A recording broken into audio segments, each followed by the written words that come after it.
नमस्कार बच्चों। आज का विषय इंग्लिश में टेंस हम आप लोगों को पढ़ाएंगे। बहुत अच्छी तरह से समझाने वाले हैं टेंस को। लेकिन उसके पहले, जैसा रोज़ की तरह आप जानते हो कि कार्यक्रम शुरू करने के पहले हम आपको एक टिप्स देते हैं। प्रतिदिन एक टिप्स दिया जाएगा और दिया जाता है, जिस पर आप अमल करें। सिनोनिम वाला टिप्स था, आप कर रहे होंगे, देख रहे होंगे। अब ज़रा आज का जो टिप्स है वो है लर्निंग टीचिंग सिस्टम। हिंदी में कह लीजिए पठन पाठन पद्धति या अध्ययन अध्यापन पद्धति। यानी आप मान लिया 4th स्टैंडर्ड के हैं, 5th स्टैंडर्ड के हैं, तो अपने से नीचे वाले बच्चों को, आपके घर में भी छोटे भाई बहन होंगे, ना हो तो और भी किसी तरह से किसी भी बच्चे को जो भी आप पढ़ें वो उसको पढ़ाएं। इससे क्या होता है कि पढ़ाते समय भी कुछ डाउट निकल के सामने आते हैं, तो वो अनुभव अगर आपको रहेगा तो आपके डाउट एकदम ही क्लियर हो जाएंगे।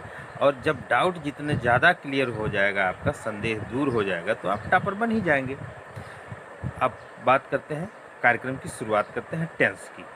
तो आप जानते हो टेंस माने होता है काल, समय।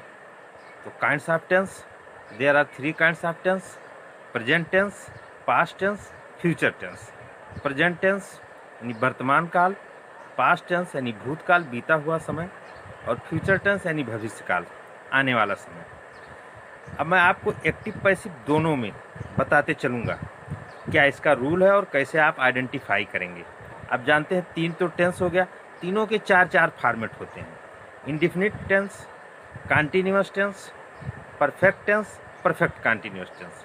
प्रेजेंट में लगा दीजिए, पास्ट में, फ्यूचर में, ये बनते चले जाएंगे। तो कितने, जैसे प्रेजेंट में लगा दिया तो present indefinite tense, present continuous tense, present perfect tense, present perfect continuous tense. अब ये बात जरा ध्यान रखिएगा कि इंडेफिनिट टेंस को सिंपल प्रेजेंट या सिंपल टेंस भी कह देते हैं, उसी में जोड़ के सिंपल प्रेजेंट टेंस। इंडेफिनिट की जगह अगर कहीं आ गया सिंपल प्रेजेंट टेंस, तो आप उसको घबराइए मत, कंफ्यूज मत होइए। और कंटिन्यूअस को कभी कभी प्रोग्रेसिव भी कह देते हैं, प्रोग्रेसिव।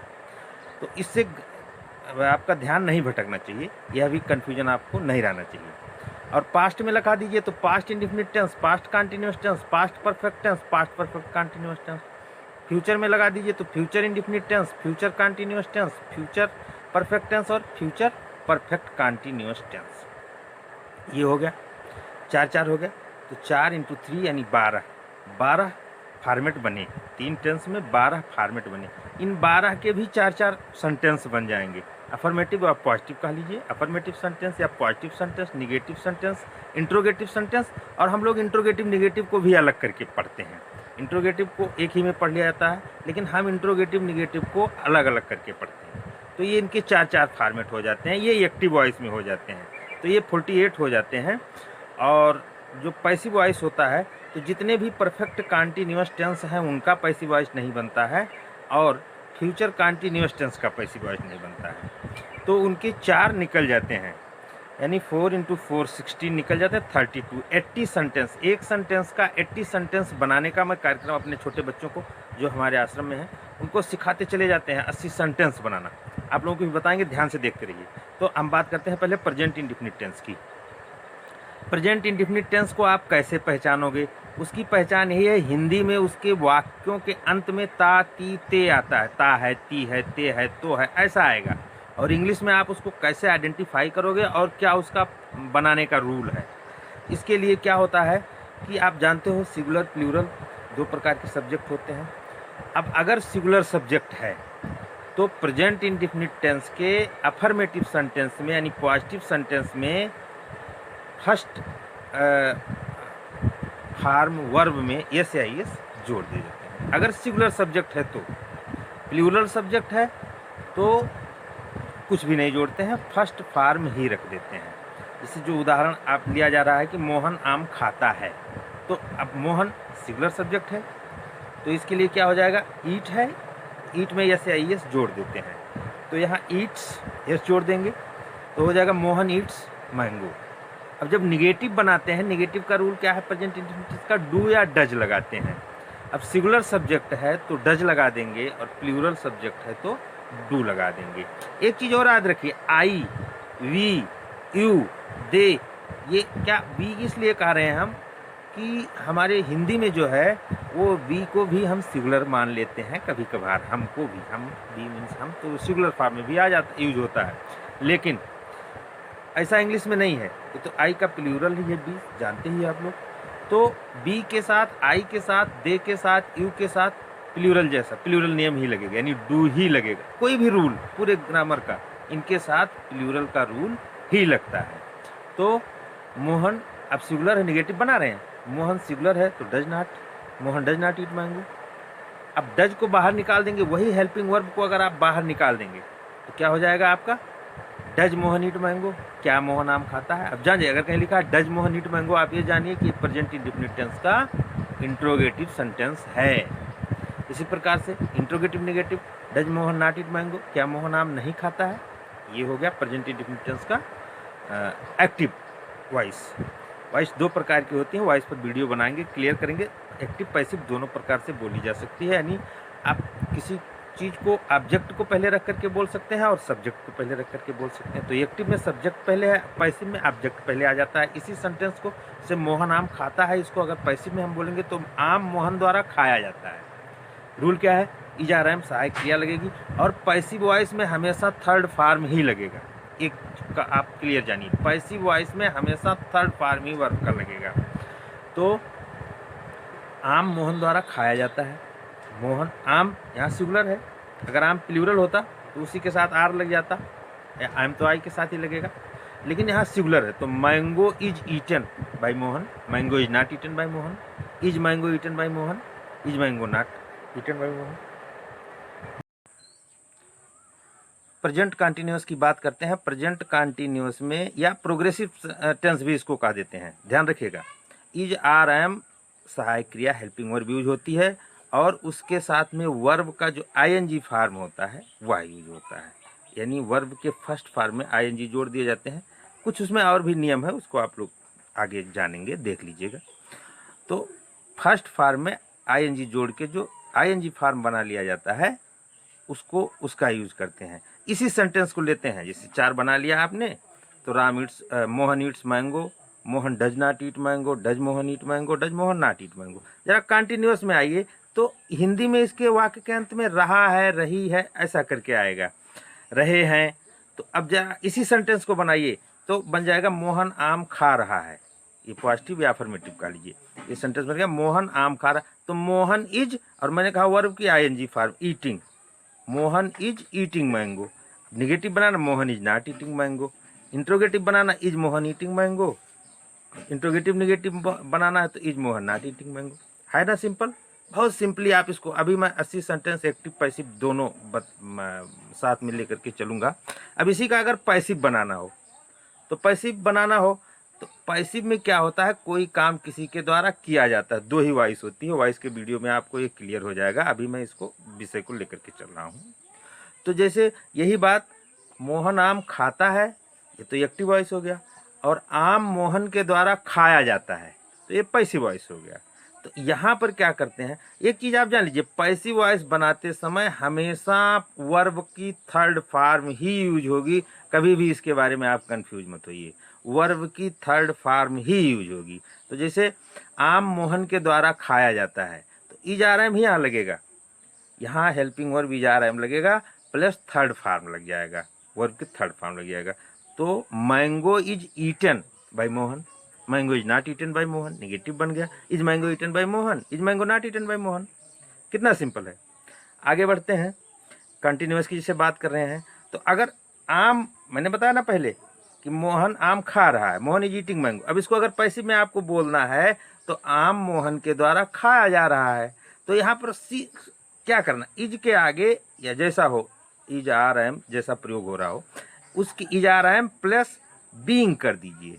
तो mango is being eaten by Mohan, mango is not being eating by Mohan, is mango being eating eaten, कभी भी और कोई फॉर्म, थर्ड फॉर्म ही पैसिव वॉइस में यूज होगा।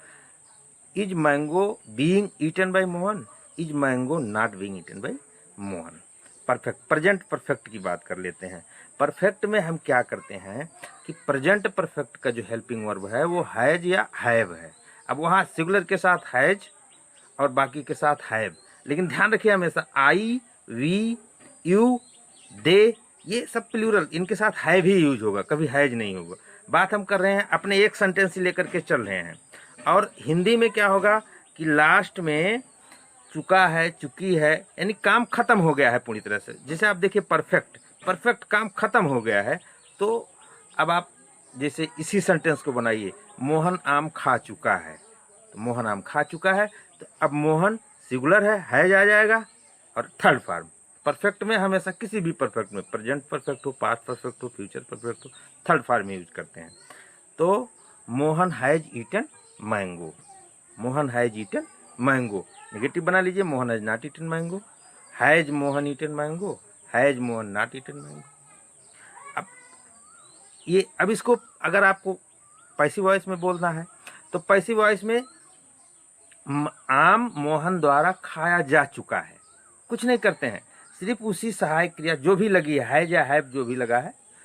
अब आम चूंकि सिंगुलर है, यहाँ पर एक आम की बात हो रही है, आम मोहन द्वारा खाया जा चुका है, तो अब ये आम यहाँ सिंगुलर आया, हैज ही लगेगा। अगर ये प्लूरल हो जाए तो कोई फर्क नहीं पड़ता, पैसिव बनाते समय यहाँ पर प्लूरल का आ जाएगा या प्लूरल की हेल्पिंग वर्ब आ जाएगी, जो भी हो आर ही आएगा, आम तो सिर्फ आई के लिए आता है।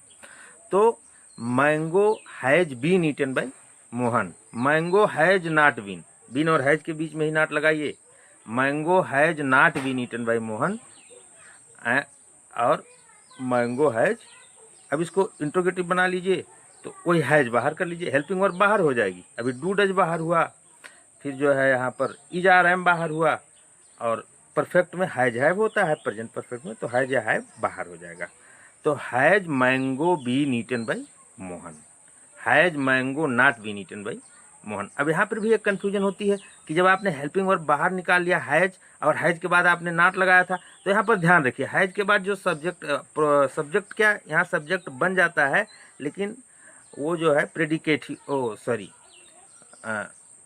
सब्जेक्ट तो यहाँ बन जाता है लेकिन वो ऑब्जेक्ट ही होता है, मैंगो के यहाँ ऑब्जेक्ट है। तो सब्जेक्ट, तो यहाँ पहले आप हैज बोले, हैज के बाद जो भी ऑब्जेक्ट होगा, अब यहाँ सब्जेक्ट बन गया है, उसके बाद तुरंत नॉट लगा देंगे, कंफ्यूज होने की ज़रूरत नहीं है। तो ये हो गई परफेक्ट टेंस की, दोनों बता दिया हमने, एक्टिव भी बता दिया और पैसिव भी बता दिया। अब बात करते हैं परफेक्ट कॉन्टिन्यूअस टेंस की। पहले ये जान लीजिए, किसी भी परफेक्ट कॉन्टिन्यूअस का पैसिव वॉइस नहीं बोला जा सकता है, नहीं बोला जाता है, रूल यही है। उसको आप, अच्छा इसका कारण भी है, कारण आपके समझ में आ जाएगा। देखिए हैज बीन है helping verb, present perfect continuous, present perfect continuous का हैज बीन है या हैव बीन है। अब अगर आप इसको बनाएंगे पैसिव, तो अब सहायक क्रिया तो कुछ रही नहीं, हैज बीन के बाद क्या बढ़ाएंगे, क्योंकि प्रेजेंट परफेक्ट में ही आपने पैसिव वॉइस में बीन बढ़ा लिया, मैंगो हैज बीन ईटन कर दिया। तो इसलिए किसी भी परफेक्ट कॉन्टिन्यूअस का कोई पैसिव नहीं बनता है। अब बात करते हैं केवल एक्टिव बनेगा, तो एक्टिव ये देख लीजिए, यहाँ बहुत बड़ी कन्फ्यूजन होती है, इसको आप ध्यान से देखिए, कॉन्टिन्यूअस में और परफेक्ट कॉन्टिन्यूअस में बड़ी कन्फ्यूजन होती है। केवल क्या होता है कि समय इसमें दिया जाता है, इसके भी अंत में रहा है, रही है, रहे हैं ही होते हैं परफेक्ट कॉन्टिन्यूअस के अंत में, लेकिन समय भी दिया जाता है। जैसे कहा गया कि मोहन 15 मिनट से आम खा रहा है। अब मोहन 15 मिनट से आम खा रहा है, बच्चे ध्यान नहीं देते हैं और क्या करते हैं कि उसी में जा कर के कंटिन्यूअस जैसा ट्रांसलेशन कर देते हैं, या उसको, तो ये गलत हो जाएगा हमेशा। यहाँ पर हैज बीन या have been, present perfect continuous की हेल्पिंग वर्ब है हैज बीन या हैव बीन। अब सब्जेक्ट के साथ सिंगुलर सब्जेक्ट है तो हैज बीन, प्लूरल सब्जेक्ट है तो have been. Mohan singular subject है, अकेला है, तो यहाँ पर हैज बीन, तो मोहन हैज बीन। बाकी कंटिन्यूअस का नियम है, ईटिंग वर्ब वही लगेगा जो कंटिन्यूअस में लगेगा, वही परफेक्ट कंटिन्यूअस में लगेगा, वर्ब का फॉर्म। तो Mohan has been eating mango. यहाँ एक रूल और जान लेना है, क्या होता है कि जैसे टाइम दिया गया है 15 मिनट से आम खा रहा है, तो यहाँ 15 मिनट 15 मिनट दिया नहीं गया है, लेकिन ये इसको पीरियड ऑफ टाइम कहते हैं। 2 दिन, 5 दिन, 5 साल, ऐसे अगर बोला जाए 15 मिनट, 10 मिनट, तो ये पीरियड ऑफ टाइम होता है। लेकिन अगर कहा जाए कि मोहन 1 बजे से आम खा रहा है, मोहन सुबह से आम खा रहा है, सोमवार से कोई काम हो रहा है, तो वहाँ पर क्या होता है, ये पॉइंट ऑफ टाइम हो जाता है। तो यहाँ सिंस और फार का प्रयोग हम बता रहे हैं। अगर पीरियड ऑफ टाइम है, जैसे 15 मिनट से आम खा रहा है, तो Mohan has been eating mango since far 15 minutes, for 15 minutes. लेकिन अगर ये कहता कि मोहन 1 बजे से आम खा रहा है तो यहाँ सिंस लग जाता, Mohan has been eating mango since 1 o'clock। इसको जान लीजिए, सिंस और फार के बारे में, और डिटेल से पढ़िए भी, नोटबुक बुक्स में भी पढ़िए और क्लियर होता जाएगा आपका। तो पैसिव वॉइस इसका बनेगा नहीं। Mohan has been eating mango for 15 minute, Mohan has not been eating mango for 15 minutes, बाहर निकाल लिए। Has Mohan been eating mango for 15 minute, has Mohan not been eating mango for 15 minutes. ये आपका हो गया प्रेजेंट। बहुत ही आसानी से और बहुत कम समय में मैं आपको पॉइंट टू पॉइंट ही बताते चला जाऊंगा। अब आप बात करते हैं हम पास्ट की। तो पास्ट जैसे जानते हो, अब इसमें वर्तमान में ता है ती है आएगा, तो वर्तमान में नहीं हो रहा काम, अभी समय का है, अपने समय का है, वर्तमान समय का है, वो पास्ट हो गया। ओ सॉरी, प्रेजेंट हो गया। पास्ट में जब हम जाएंगे तो आप जानते हो बीते हुए समय को पास्ट, जो कुछ बीत गया वो सब आपका पास्ट है।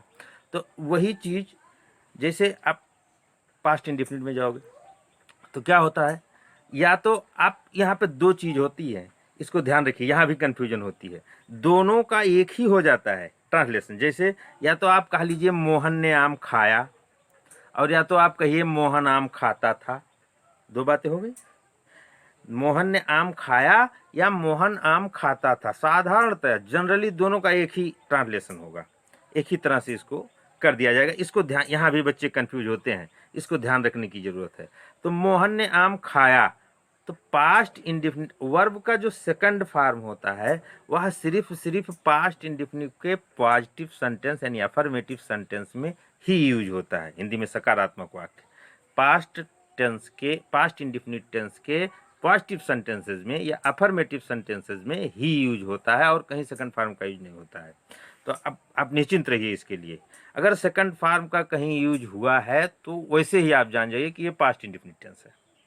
अब जैसे देख लीजिए, हाँ वहाँ जा कर के थोड़ा सा ये हो जाता है, उस जैसे सेंटेंसेस जब बनाते हैं आप ना, तो कभी कभी डिड का प्रयोग ना करके तो डायरेक्ट ही बोल दिया जाता है।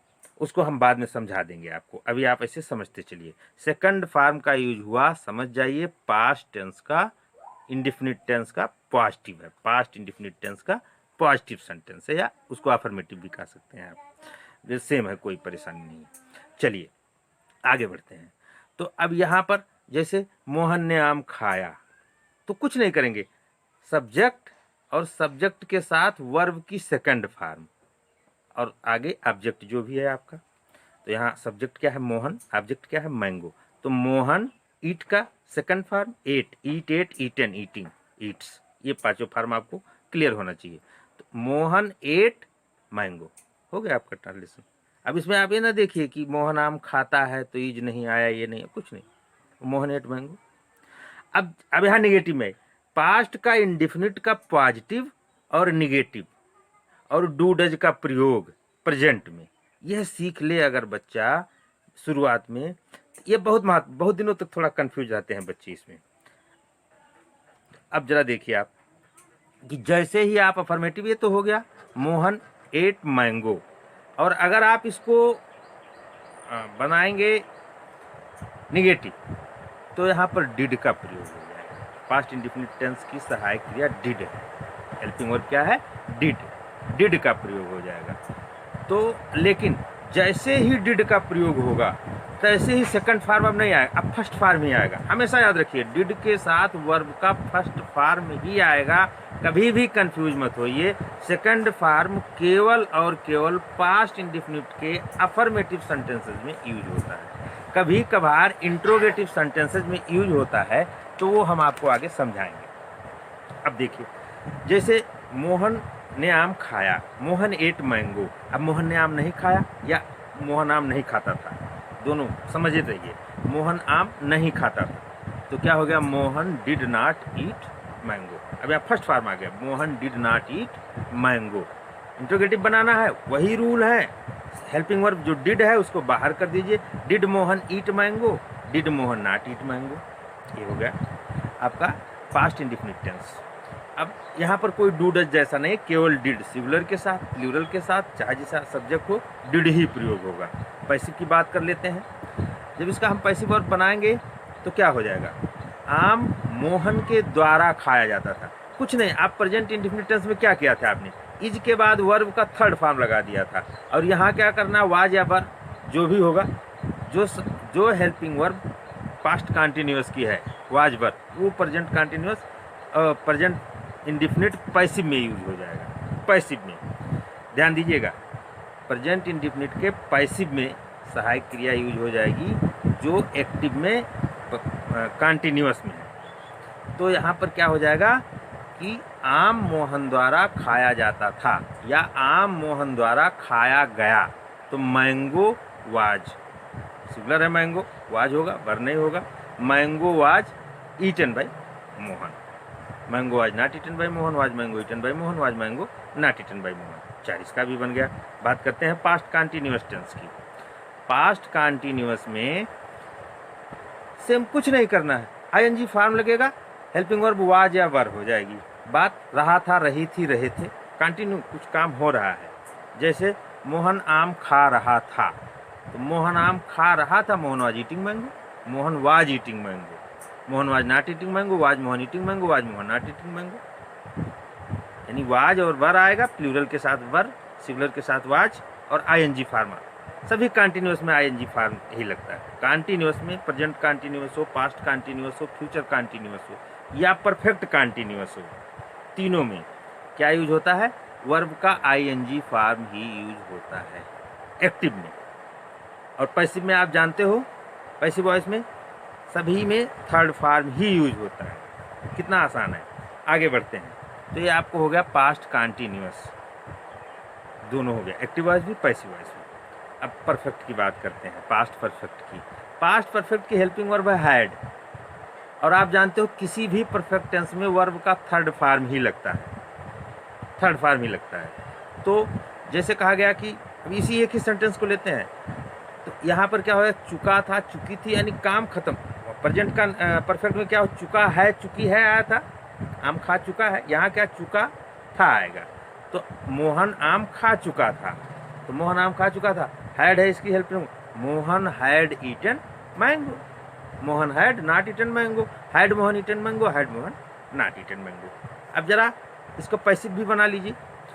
और जैसे मैंने प्रेजेंट परफेक्ट में बताया था कि परफेक्ट कंटिन्यूअस का बीन, हैज बीन होता है, इसमें खाली हैज है था, तो वो बीन भी लग जाता है, बस और कुछ नहीं करना होता है। सब्जेक्ट की जगह ऑब्जेक्ट लगाइए, जो हेल्पिंग वर्ब है हैड या हैज है उसके साथ बीन लगाइए, वर्ब की थर्ड फॉर्म लगा दीजिए। अब आप इसको जान लीजिए, अगर इंग्लिश में कहीं लिखा है तो वो चुका था, चुकी थी, यानी काम खत्म हो गया, परफेक्ट टेंस निकल के आएगा। तो आम मोहन द्वारा खाया जा चुका था, तो क्या हो जाएगा, मैंगो सिंगुलर है, mango helping verb had been, mango had been eaten by Mohan, mango had not been eaten by Mohan, had mango been eaten by Mohan, had mango not been eaten by Mohan, हो गए। अब बात करते हैं फ्यूचर टेंस की। बहुत आसानी से, बहुत कम समय में, बार बार ये वीडियो देख करके आप दिमाग में बैठा लीजिए, एक बार बैठ जाएगा तो ये कभी भूलता नहीं है। अब बात करते हैं फ्यूचर टेंस की। फ्यूचर इंडेफिनिट टेंस में हिंदी में आप इसको आइडेंटिफाई करेंगे, वाक्य के अंत में गा गी गे आएगा, मोहन आम खाएगा, तो मोहन आम खाएगा, सैल या बिल इसकी हेल्पिंग वर्ब होती है, बता दिया है आप मैंने आपको। लेकिन आई के साथ ही केवल सैल लगता है। पहले हम लोग छोटे थे तो ग्रामर में कुछ दूसरी तरह पढ़ाया जाता था, सेल का और भी प्रयोग होता था, लेकिन अब तो आज के डेट में सामान्यतः बिल का ही प्रयोग होता है हर जगह। अब जैसे देखिए, मोहन आम खाएगा, तो क्या हो जाएगा, मोहन बिल ईट मैंगो। सेल बिल के साथ फर्स्ट फॉर्म वर्ब का आएगा, हमेशा सेल बिल के साथ फर्स्ट फॉर्म ही वर्ब का आएगा, तो मोहन बिल ईट मैंगो। नेगेटिव बना लीजिए, Mohan bill not eat mango. Interrogative बना लीजिए, बिल बाहर कर दीजिए, bill Mohan eat mango, bill Mohan not eat mango, तो हो गया एक्टिव। पैसिव में आइए, वही बात हो गई, ऑब्जेक्ट पहले आएगा, यानी आम पहले आ जाएगा, आम मोहन द्वारा खाया जाएगा, तो मैंगो बिल बी ईटन। भाई यहाँ पर एक चीज़ ध्यान देने की ज़रूरत है कि जिस तरह से किसी भी परफेक्ट कंटीन्यूअस टेंस का पैसिव वॉइस नहीं बनता है, ठीक उसी प्रकार से फ्यूचर कंटीन्यूअस का भी पैसिव वॉइस नहीं बनता है, लेकिन इंडेफिनिट का बनता है, फ्यूचर इंडेफिनिट का। उसका भी कारण यही है, देखिए फ्यूचर कंटिन्यूअस का जो है वो विल बी शैल बी होगा हेल्पिंग वर्ब। यहाँ पैसिव वॉइस में बनाते समय, पैसिव वॉइस बनाते समय हम बी को विल बी शैल बी, तो विल तो होता है इंडेफिनिट में भी, बी को भी ले लेते हैं। तो यहाँ पर ध्यान देने की ज़रूरत है, जब प्रेजेंट इंडेफिनिट टेंस का हम पैसिव वॉइस बनाएंगे तो बीइंग नहीं होगा। Mango will be eaten by Mohan, mango will not be eaten by Mohan, will mango being, will mango be, be नहीं बी जा रहा है मुआजबेरे सब बी के ही रूप में है। तो mango will be eaten by Mohan, mango will not be eaten by Mohan, will mango be eaten by Mohan, will mango not be eaten by Mohan. अब बात कर लेते हैं future continuous tense.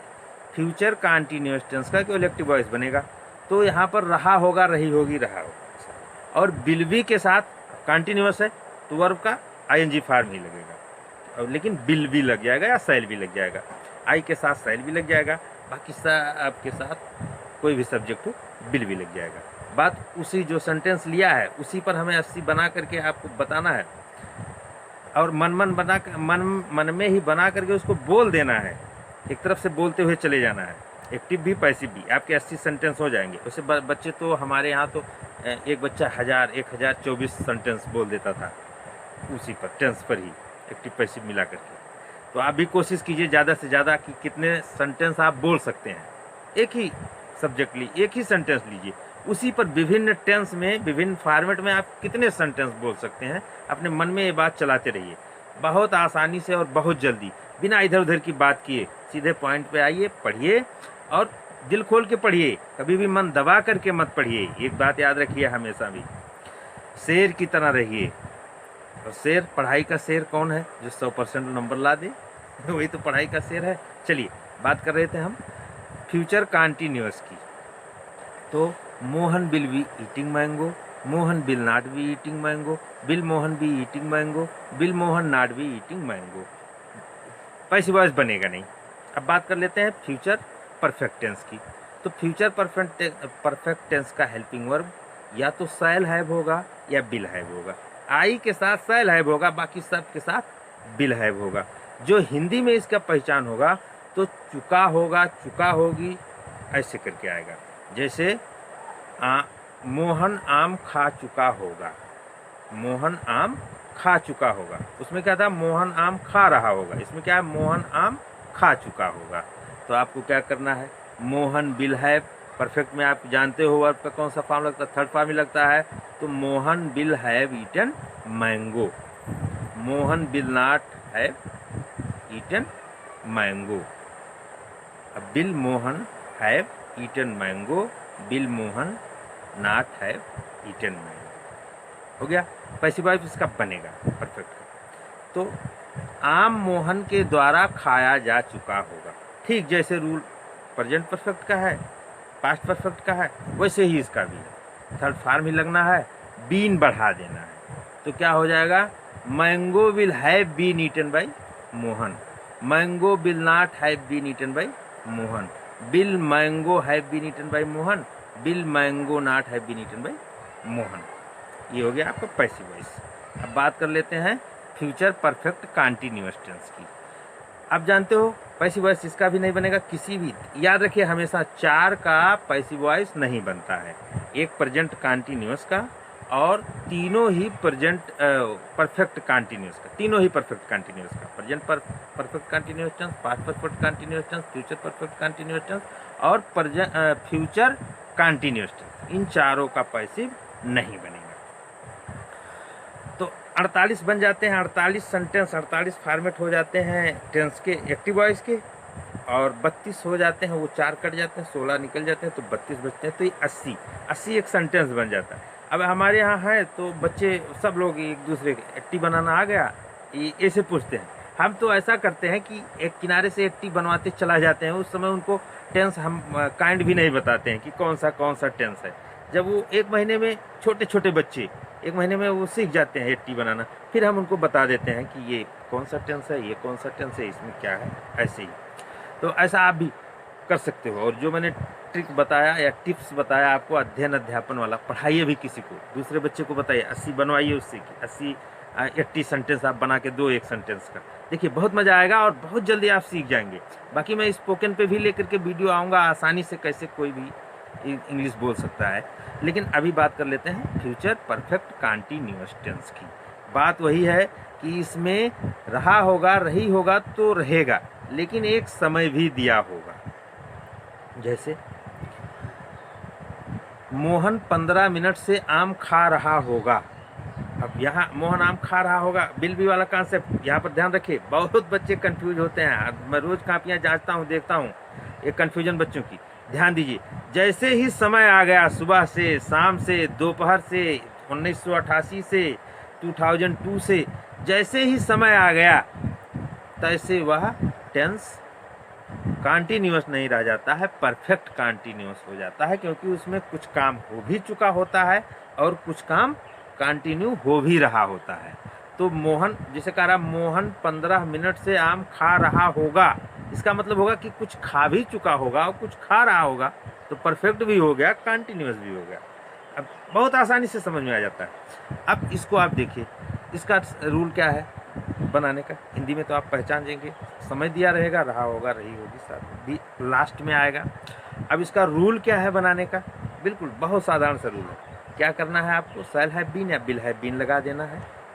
Perfect continuous में आईएनजी फॉर्म होता ही है, तो क्या बन जाएगा इसका, Mohan will have been eating mango for 15 minutes, Mohan will not been eating mango for, Mohan will have been, Mohan will not have been eating mango for 15 minutes. अब बिल मोहन, हैव बीन लगेगा, will Mohan have been eating mango for 15 minutes, और will Mohan not have been eating mango for 15 minutes. ये tense को आपको ये tense इतना जिसके समझ में आ जाता है, अगर हिंदी मीडियम वाले को तो मैं बिल्कुल सजेस्ट करता हूँ कि आप सिंगुलर प्लूरल की जानकारी तो सबको हो जाती है। यहाँ से घुसिए, टेंस से घुसिए, ट्रांसलेशन में जाइए। अब देखिए, क्योंकि हिंदी मीडियम वाला ग्रामर से घुसता है, इंग्लिश मीडियम वाला लैंग्वेज उसकी ज़्यादा अच्छी होती है, लेकिन उसका ग्रामर वीक होता है। कन्फ्यूजन की मैं बात कर रहा हूँ, और डाउट सॉल्व तो समझिए आप टॉपर, परीक्षा पास। तो मुझे लगता है आप लोगों को अच्छी तरह से समझ में आया होगा। बार बार वीडियो देखिए, और फिर अगला वीडियो आपको मिल जाएगा इसी के साथ में। नमस्कार।